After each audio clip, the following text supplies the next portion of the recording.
Já vás všechny vítám u dnešního videa, bude to vlog a bude to jako takovej zase pohodový vlog určitě z víc dnů a spíš takový nějaký střípky tím, že chodím pořád do práce, tak přes ten den toho moc nedělám, takže to dám nějak všechno dohromady.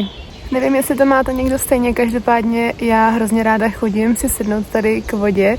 Mám hrozně ráda takovýto hezký podzimní počasí, kdy mám prostě sluchátka a užívám se tady jenom ten klid, tu pohodu. Každopádně dejte mi vědět, kdo to máte stejně. A dneska je teda samozřejmě ještě červenec, takže je léto, ale teď máme těch pár dnů, kdy to počasí se blíží nebo je okolo 23-4 stupňů a je to krásně, mám na sobě mikinu a fakt se to jako užívám. A dneska teda na TikTok a Instagram točím něco jako prostě podzimní den a právě se mi to hrozně hezky sešlo, protože je to hezký počasí, já na podzim chodím na procházky, zkusím vám sem dát nějaký fotočky z toho videa, z toho podzimního dne, protože tím, že to točím na ten formát takhle, tak se mi to sem úplně nehodí, ale dám vám něco sem z toho taky, ať z toho taky něco máte. Jinak teda součást toho videa bylo udělat si jako takový podzimní make-up, takhle to vypadá a můžu vám říct, co teda miluju, používám ty produkty, co mám docela často. Máme takovej balzámek od Rare Beauty, který mi hodně připomíná podzim. Dám vám sem taky fotku a vy mi dejte vědět, jestli se vaše make-up rutina třeba na podzim mění a jak. Skincare asi jo. Nějaký odstíny, řekla bych třeba tvářenek možná taky, takže budu ráda i za nějaký tipy. Když jsem se vrátila z procházky, tak jsem si dala buldak s kuřecím masem a bylo to naprosto výborný. A ještě jsem vám chtěla ukázat lívance, který jsem si dělala dvakrát na snídaní teď za sebou. Byly taky dokonalý. Potom další den zase práce a než jsem šla do práce, tak jsem si dala ovesnou kaši s takovým máslem oříškovým a s borůvkama. Taky jsem si barvila obočí, co vám můžu říct, není nic jednoduššího, než si doma nabarvit obočí. Taky byla nutnost, abych vám ukázala tuhletu kapsli od Nespressa, je naprosto dokonalá a teď už ji používám i s tím jejich Oatly mlíkem a je to opravdu dobrý.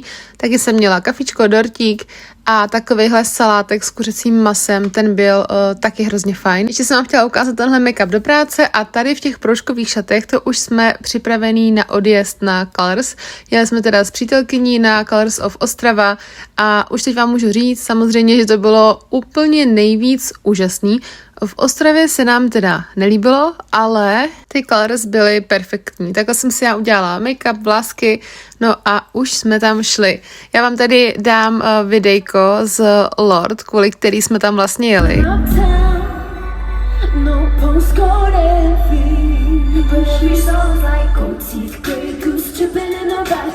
Because that's the only thing I know what to do with. I have to get it out. Get it out of me in the form of a song. Před odjezdem domů jsme se ještě stavili na snídani a já jsem teda ještě musela omrknout ostravskou Sephoru. Každopádně výběr tam byl lepší než u nás. No a pak už jsme přijeli domů, takže snídaně, kafíčko, obídek, jo, zase takovej ten standardní režim. No, nic moc, co si budem. Potom zase práce, prostě jak člověk chodí do práce, moc toho času ve dne už nezbývá. Ale následoval víkend a to jsme jeli s přítelkyní a s její mamkou do Bistro 50s na oběd. Kdo to neznáte, určitě to musíte zkusit. Je to kousek od Pardubic, mají tam prostě burgery, různý sendviče, milkshakey. A to jídlo bylo vždycky výborný, už jsme tam byli párkrát a vždycky to stálo za to. Další den jsem měla chvilku po práci čas a nalítla jsem do Rossmannu. Měli tam plno věcí, které já jsem ještě nikdy neviděla, takže tyhle produkty mě extrémně zaujaly. Co jsem si ale i koupila, je dezinfekce na ruce ve spreji, protože se to fakt hodí do kabelky a budu to nosit pořád u sebe a je to důležitý. Potom mě ale překvapila od Isany tahleta řada, já vůbec nevěděla, že něco takového mají. A potom značka Hey. Těch produktů od té značky, co tam měli, mě přišlo úplně šílený. No a potom samozřejmě klasika korejská. Po náročném okukování Rossmannu jsem šla domů, udělala jsem si tohle výborný kafičko a dala si k tomu croissant. Já jsem na cestě do práce a chtěla jsem vám ukázat, dneska budu zkoušet tuhletu probiotickou malinovou sodu. Takže vám potom někdy sem napíšu, jaká je. Už jsem zkoušela tuhle borůvkovou, byla fajn. A potom nějakou bílou, kde bylo hodně obrázků a tam mi teda nechutnala moc, takže Na tohle jsem zvědavá a dejte mi vědět, jestli jste zkoušeli nějaký příchutě i vy. Dneska už teda máme pátek odpoledne, já jsem přišla z práce a přišel mi takovejhle balík a potom tu mám ještě 2 produkty, které mi přišly od značek, takže bych vám je ráda ukázala takhle i v tomhle vlogu, protože tím, že prostě pořád chodím do práce, tak je to hrozně těžký natáčet jakoby něco, protože jsem vlastně pořád v práci. Takže to uvidíte ještě v tomhle vlogu a jdeme rovnou na to.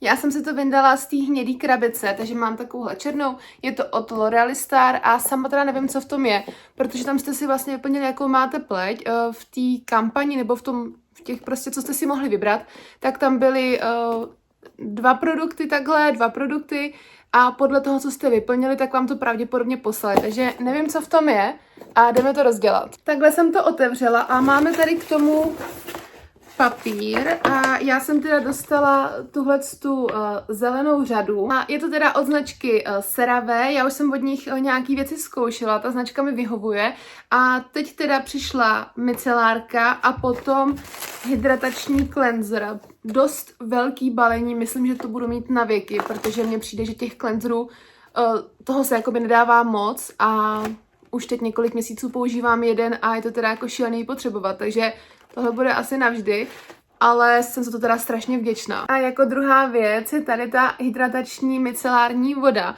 Je tam napsaný new, takže asi to bude jako novinka. Já jsem to úplně jako nezkoumala, co konkrétně má jako přijít.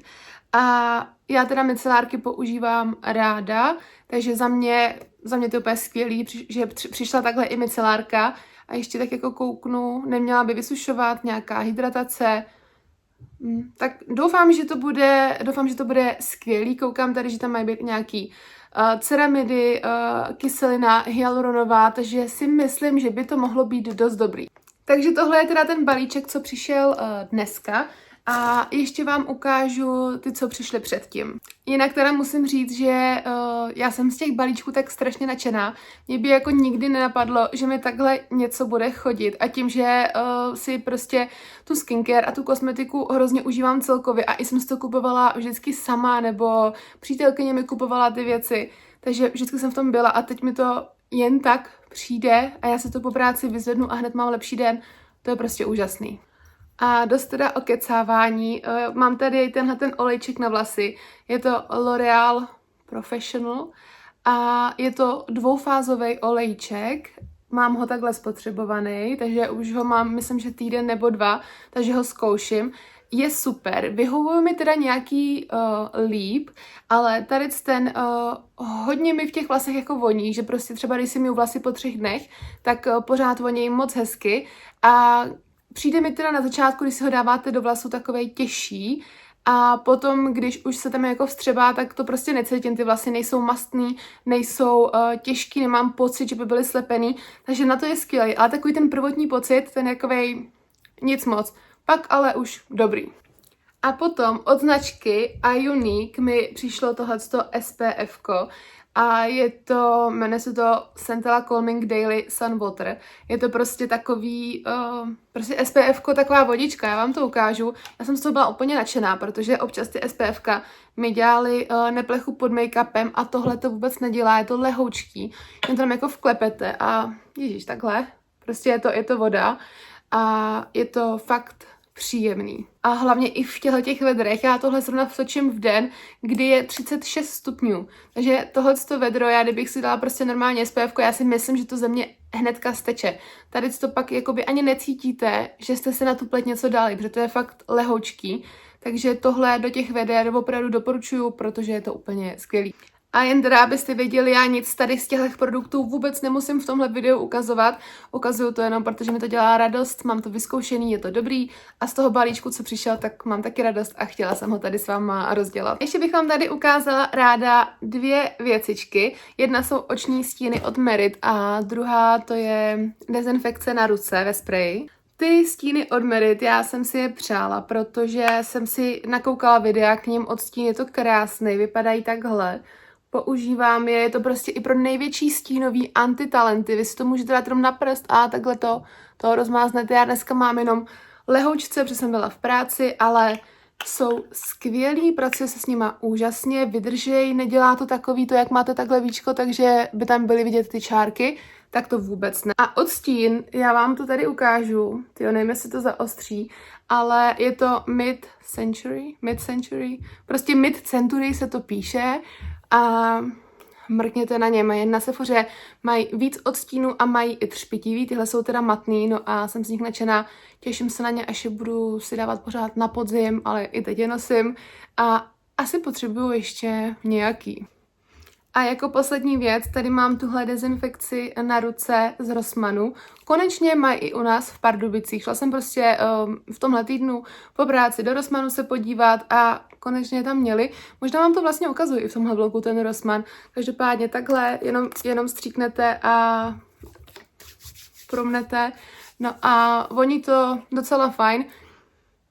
Jakože nevadí mi to, ale asi bych brala, kdyby to možná vonilo trošičku míň, ale nevadí, je to na ruce. A prostě se to hodí do kabelky, do batohu, na cesty, teď v létě na výlety, takže dezinfekce. A myslím, že stála okolo 100. Tohodle vlogu je to ode mě už všechno. Je to opravdu takový jako vlog, mohl by být mnohem lepší. Kdybych nechodila do práce, tak by to prostě bylo úplně jiný, ale neměla jsem ani žádnou dovolenou, nic. Tenhle vlog ukončuju v pátek, protože v sobotu jedeme s přítelkyní do Prahy, protože má potom narozeniny, takže z toho chci točit samostatný vlog, těším se na to moc. Takže na ten se můžete těšit i vy a já děkuji za zhlídnutí a vidíme se příště.